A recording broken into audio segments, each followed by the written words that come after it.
গল্পের নাম অন্ধকারের আহ্বান। এটি আমার প্রথম গল্প বলা। গল্প বলতে গিয়ে ভুল ত্রুটি অনেক কিছু হতে পারে, অভ্যাস নেই, ছোটখাটো ভুল ত্রুটি ক্ষমার দৃষ্টিতে দেখবেন। ঝড় উঠেছিল সেদিন বিকেলে।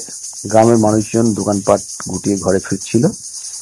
আকাশের মুখ ভার, বাতাসে কেমন একটা চাপা গন্ধ, পূর্ণ ধুলা, ভেজা মাটি, যেন আরো কিছু অদ্ভুত। গ্রামের ঠিক বাইরে বাঁশঝাড় আর কুয়াশায় ঘেরা এক পূর্ণ জমিদার বাড়ির গেট হঠাৎ খুলে যায়। দরজায় জং ধরা হলেও খুলেছিল যেন কোন এক অদৃশ্য শক্তির টানে। রাত তখন ঠিক 8টা। এরপর থেকেই শুরু। প্রথমে হারিয়ে যায় পাশের বাড়ির গরু। পরদিন সকালে দেখা যায় জমিদার বাড়ির উঠোনে তার ছিন্ন ভিন্ন দেহ, চোখগুলো যেন ভয় বিস্ফোরিত।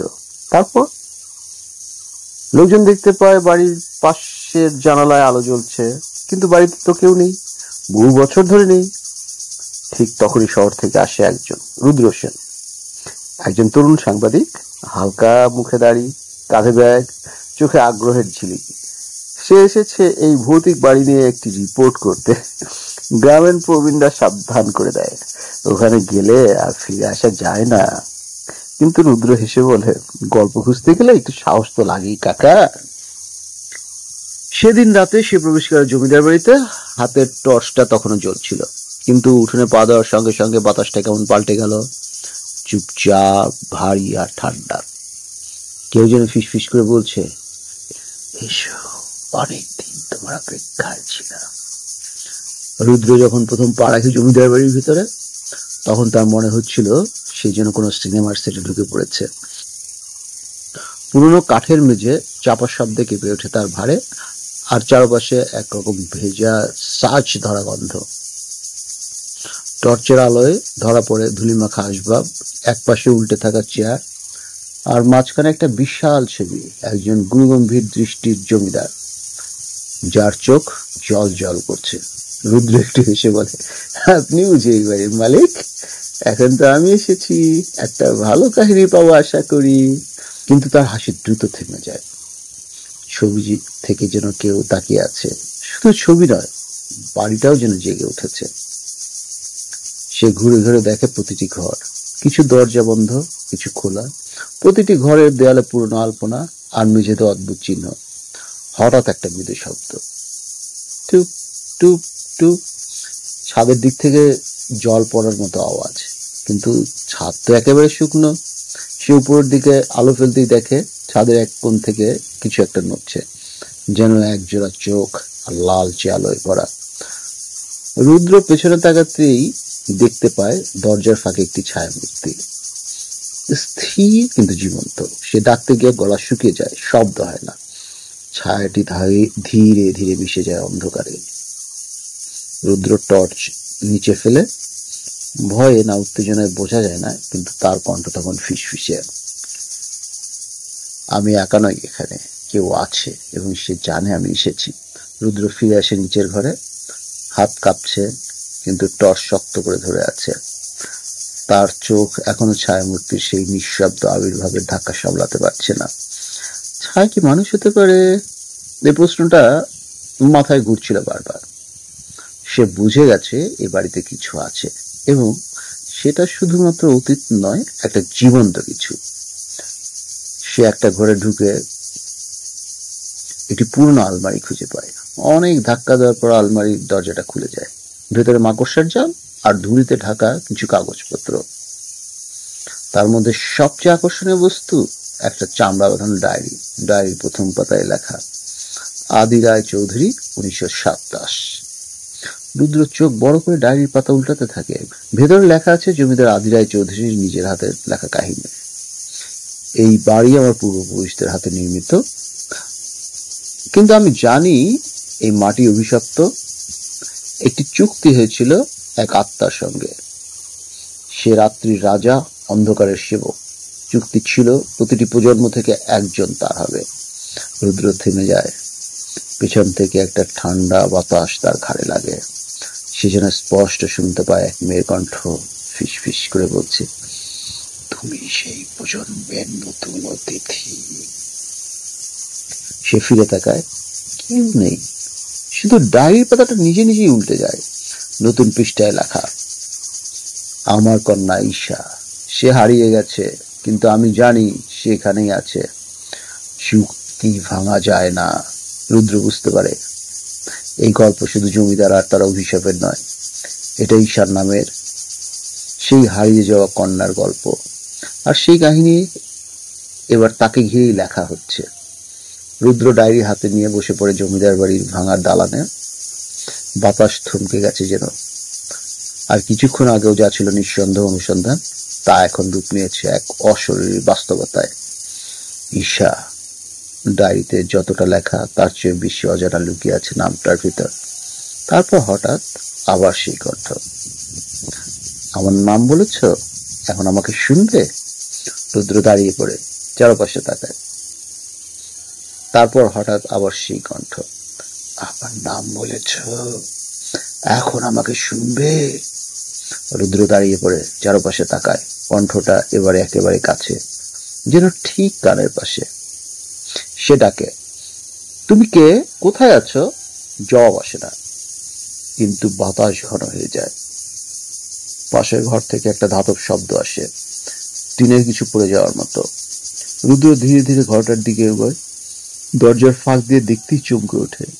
ঘরের মাঝে ঝুলছে একটা পুরনো আয়না, এবং সেই আয়নায় তার প্রতিবিম্ব স্পষ্ট নয়, বরং সেখানে দাঁড়িয়ে আছে একটি কিশোরী মেয়ে, চোখ দুটি মৃত অথচ আকুল।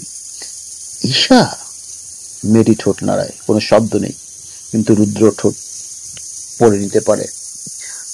আমাকে ওরা আটকে রেখেছে। হঠাৎ পিছনে এক ঝাঁকুনি।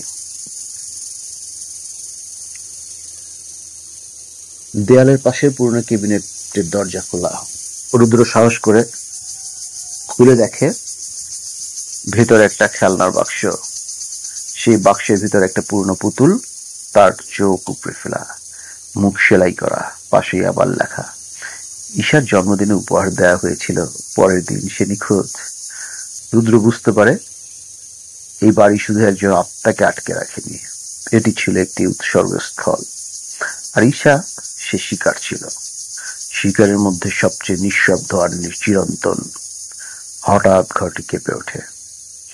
আয়নার কাঁচ ভেঙে পড়ে। দেয়ালের উপর অদৃশ্য হাতে আঁকা হয় রক্তের মতো এক লালচে বার্তা, তুমি এখানে কেন? তোমার পালা এখনো আসেনি। রুদ্র দাঁড়িয়ে থাকে কিছুক্ষণ স্থির হয়ে। দেয়ালে লেখা সেই বার্তাটার দিকে তাকিয়ে তার দেহ জমে যায়। তোমার পালা এখনো আসেনি মানে কি? সে কি কেবল এক দর্শক, নাকি তাকে বানানো হচ্ছে পরবর্তী উৎসর্গ? হঠাৎ পেছন থেকে দরজা বন্ধ হওয়ার শব্দ, ঠাস। সে ঘুরে তাকায়, কেউ নেই, কিন্তু ঘরটা আগের মতো আর নেই। আলো কমে গেছে। ঘরের দেয়ালগুলোতে ছায়ামূর্তি সরে বেড়াচ্ছে, যেন দেয়ালের মধ্যেই তারা বাস করে। রুদ্রের হাত থেকে ডায়েরিটা খসে পড়ে, খুলে যায় নতুন এক পৃষ্ঠা। 1927 ঈশা রায়চৌধুরী, 1942 অমর মুখার্জি, 1965 সরোজিনী দত্ত, 1981 রঞ্জন দে, 1997 অজ্ঞাতনাম মেয়ে শিশু, 2023 শেষ নামটার পাশে প্রশ্ন চিহ্ন। রুদ্রের চোখ বড় হয়ে ওঠে। 2023 এই বছর আমি? আর নিঃশ্বাস ভারী হয়ে আসে। সে কাঁপতে কাঁপতে দরজা খুলে আবার বাড়ির মূল হল ঘরে ফিরে আসে, কিন্তু সেই ঘর আর আগের মতো নেই। জমিদার বাড়ির অভ্যন্তর গৃহ এখন ঘন কুয়াশায় ঢেকে গেছে। ছাদের ধ্বংসাবশেষ, ভাঙা ফ্রেম, পুরনো তামার ঘন্টা, আর ঘন্টার নিচে দাঁড়িয়ে আছে কেউ একজন, এক বৃদ্ধ, লম্বা চুল, কালো পোশাক, চোখ দুটো ধোঁয়ায় ঢাকা। বৃদ্ধ বলল, সবাই ভাবে ঈশা হারিয়ে গেছিল, কিন্তু সে হারায়নি। ওর ভিতরে বন্দী হয়ে আছে আমরা সবাই। রুদ্র কিছু বলতে যায়, কিন্তু গলায় কথা আটকে যায়। বৃদ্ধ এগিয়ে আসে, তুমি আমাদের গল্প লিখে ফেলেছ, এখন তুমি আমাদেরই একজন। রুদ্র ছুটে বের হতে চায়, কিন্তু দরজাগুলো অদৃশ্য হয়ে গেছে। বাড়িটা যেন নিজেই তাকে গ্রাস করেছে। দেয়ালের গায়ে হাত রাখলেই অনুভব করে যেন নিঃশ্বাস নিচ্ছে। বাড়ি বেঁচে আছে এবং সে এখন বাড়ির অংশ। রুদ্র চারপাশে ছুটে বেড়ায়,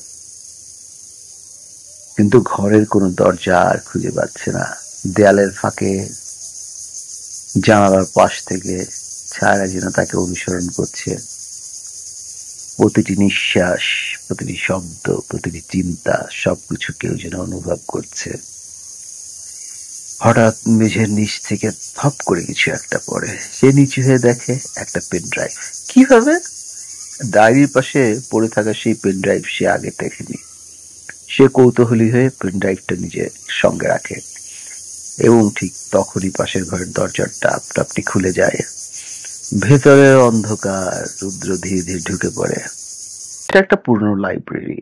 একটা সময় হয়তো জমিদারদের বংশধরেরা এখানে বসে চা খেত, বই পড়ত। এখন শুধু ধুলোর স্তূপ, মাকড়সার জাল আর দেয়ালের এক কোণে বসে থাকা একটি মেয়ে, চুপচাপ, মাথা নিচু। তার লম্বা চুল মুখ ঢেকে রেখেছে। রুদ্র ধীরে ধীরে এগোয়। তুমি ঈশা? মেয়েটি চোখ তোলে।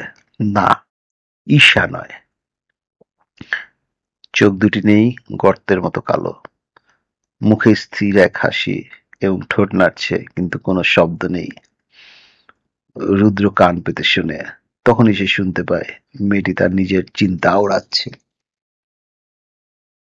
এখান থেকে পালাতে হবে, এখানে থাকা ঠিক নয়, এখানে কেউ নেই, কেউ নেই, কেউ নেই, কেউ নেই। সে পিছিয়ে আসতে যায়, কিন্তু পা আটকে যায় একটা ছেঁড়া বইয়ের নিচে।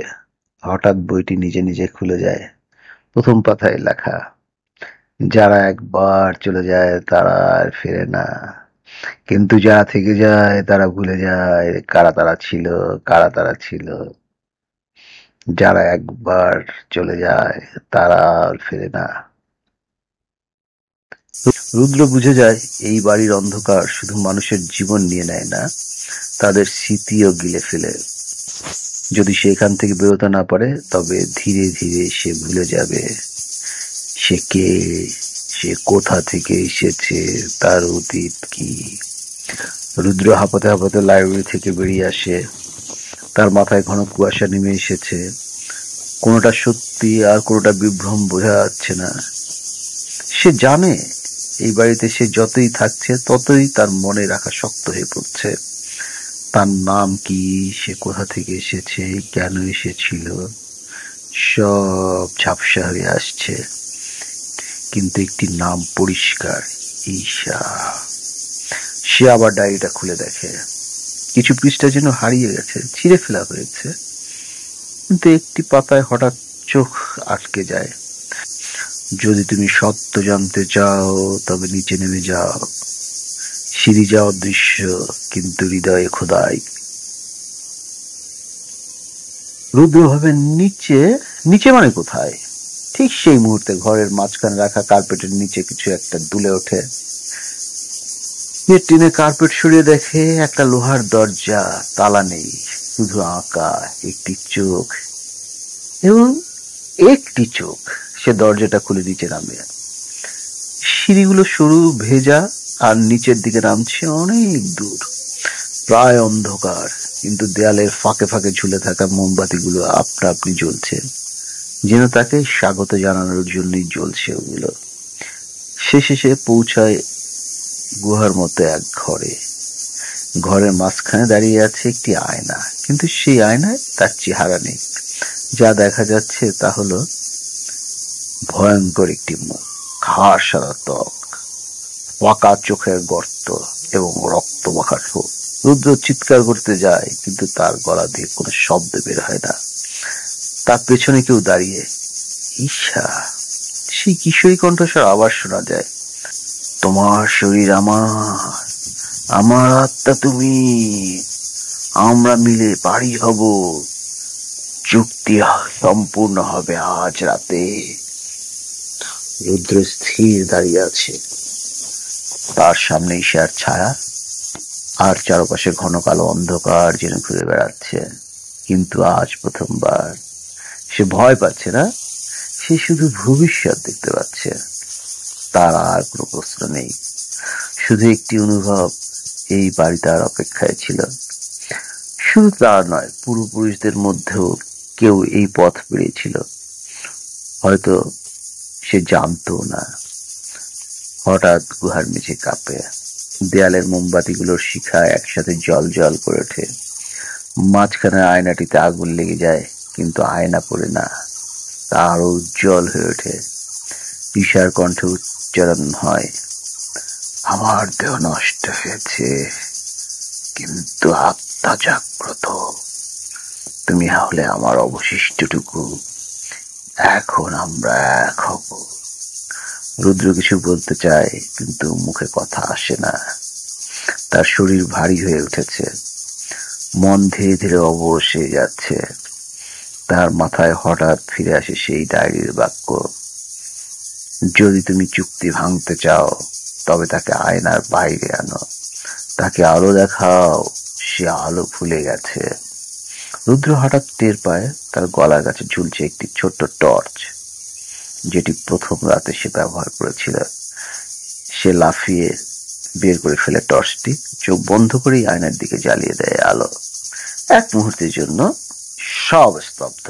তারপর ঈশার আত্মা চিৎকার করে ওঠে, এমন শব্দ যা কানে নয়, মাথার ভিতরে বাজে, না, আলোটা, আমি তোমার, তুমিও আমার। আয়না ফেটে যায়, টুকরো টুকরো হয়ে চারপাশে ছিটকে পড়ে। গুহা কাঁপছে, ছাদ থেকে ধুলো ঝরছে, কোলাহল চারিদিকে, প্রাচীন কণ্ঠগুলো ফিস ফিস করছে, চুক্তি ভাঙা হয়েছে, চুক্তি ভাঙা হয়েছে, এটা কখনো আগে হয়নি। আর রুদ্র নিজেকে টেনে তোলে, তার দৃষ্টি ঝাপসা, পা দুর্বল, কিন্তু সে জানে সে আজ কিছু ভেঙেছে, কেউ আর বন্দী হয়নি। আয়না ভাঙার পর ধীরে ধীরে চারপাশের কম্পন থেমে যায়, বাতাস ভারহীন হয়ে পড়ে, গুহার দেয়ালগুলো যেন নিঃশ্বাস ছেড়ে দিয়েছে। রুদ্র হাঁপাতে হাঁপাতে আয়নার ধ্বংসাবশেষের দিকে তাকায়। প্রতিফলন নেই, কোনো মুখ নেই, সেখানে শুধু তার নিজের ছায়া, সত্যিকারের ছায়া। তার কানে আর কোনো ফিসফাস নেই, শুধু নিজের নিঃশ্বাস। ঈশা কোথায়? সে যেতে শুরু করে, সেই সরু ভেজা সিঁড়ি দিয়ে। পথ অনেক লম্বা, আর উঠতে উঠতে তার মনে পড়ে তার নাম রুদ্র সেন, সে একজন সাংবাদিক। সে শহর থেকে এসেছিল অনুসন্ধানে। হ্যাঁ, তার স্মৃতি ফিরছে। উপরে উঠে সে দেখতে পায় জমিদার বাড়ির দরজাটা খোলা, সকাল হয়ে গেছে। সূর্যের আলো জানালা দিয়ে ভিতরে ঢুকছে, আর সেই আলোয় জমিদার বাড়ির ভেতর যেন কেমন বদলে গেছে। আলোকিত, শান্ত, পরিত্যক্ত নয়, যেন ঘুম থেকে জেগে ওঠা এক জমিদার বাড়ি। রুদ্র বাইরে এসে দাঁড়ায়, কুয়াশা নেই, আকাশ নীল, পাখি ডাকছে। গ্রামের মানুষজন তাকে দেখে চমকে ওঠে। আপনি আপনি এখনো বেঁচে আছেন? রুদ্র শুধু আসে, সে বোঝে খুব কম মানুষই ফিরে আসে, কিন্তু তার ফিরে আসাটা ছিল এক সমাপ্তির চিহ্ন। সন্ধ্যার আগে সে বাড়ি ফিরে যাওয়ার প্রস্তুতি নেয়। হাতে নিয়ে চলে সেই পেন ড্রাইভ আর ডায়েরির কিছু বেঁচে যাওয়া পৃষ্ঠা। তার লেখা শুরু হবে এক নতুন অধ্যায়ে, ঈশা, অন্ধকারের আহ্বান নামে। কিন্তু ঠিক তখন জুতো পরার সময় সে পায়ের নিচে টের পায় একটা ঠান্ডা ধাতব জিনিস, একটা গোল আয়নার টুকরো। আর সেই আয়নাতে সে দেখে ঈশার মুখ, এক ফিসফাস, তুমি আলো দেখালে, কিন্তু সব আলো অনন্ত নয়, আমি এখনো রয়ে গেছি ভিতরে, তোমার ভিতরে। রুদ্র শহরে ফিরে আসে। সবকিছু স্বাভাবিক মনে হলো, সে জানে সব স্বাভাবিক নয়। সামান্য শব্দ চমকে ওঠে, আয়নার দিক তাকে নিজেকে নাচে না, রাতের ঘুমে ঈশার কণ্ঠস্বর, সব মিলিয়ে তার ভিতরে কিছু একটা বেঁচে আছে। তার ল্যাপটপে বসে সে ডায়েরির অংশ বিশেষ টাইপ করতে থাকে। লেখার মাঝে মাঝে হাত থেমে যায়, কারণ কিবোর্ডে তার আঙুল নিজের মতো চলে যাচ্ছে, যেন কোনো এক অদৃশ্য হাত নির্দেশ দিচ্ছে। হঠাৎ স্ক্রিনে নিজে থেকেই কিছু শব্দ টাইপ হতে থাকে। তুমি আলো দেখিয়েছিলে, কিন্তু দরজা খোলাও তো একরকম আহ্বান। এখন সেই দরজা তোমার ভিতরে। সে ঘামতে থাকে, পেন ড্রাইভ খুলে ফেলে, কিন্তু ঠিক তখন তার ফোন বেজে ওঠে।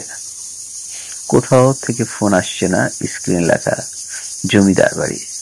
হ্যালো বলতেই ফোনে ঈশার সেই ফিসফিস কণ্ঠ, তুমি শুধু প্রবেশ করনি, তুমি আমাকে বহন করেছ। চুক্তি কখনো ভাঙে না, শুধু রূপ বদলায়। সে ফোন ফেলে দেয়, ঘরের বাতি টিম টিম করে জ্বলে। আয়নার সামনে দাঁড়িয়ে সে স্পষ্ট দেখতে পায় নিজের প্রতিবিম্ব। না, সেটা সে নয়। চোখ দুটো ঈশা, মুখে সেই একই বিকৃত হাসি। তার গলার ভিতর থেকে ভেসে আসে সেই ভয়ঙ্কর স্বর, আমি এখন বাড়ি ফিরে এসেছি, চিরকাল থেকে যাব। রুদ্র হাঁটু গেড়ে মেঝেতে বসে পড়ে। তার ভেতরের দরজাটা খুলে গেছে। শেষমেশ কয়েক সপ্তাহ পর এক নতুন সাংবাদিক অর্ণব রুদ্রের খোঁজে যায়। সে খুঁজে পায় রুদ্রের বাড়ি ফাঁকা, বিছানা ছাড়ছেরা, ডেস্কে শুধু একটি ছোট্ট কাগজ। বাড়ি ফেরার জায়গা নয় সব সময়। আর পাশে একটি ভাঙা আয়না।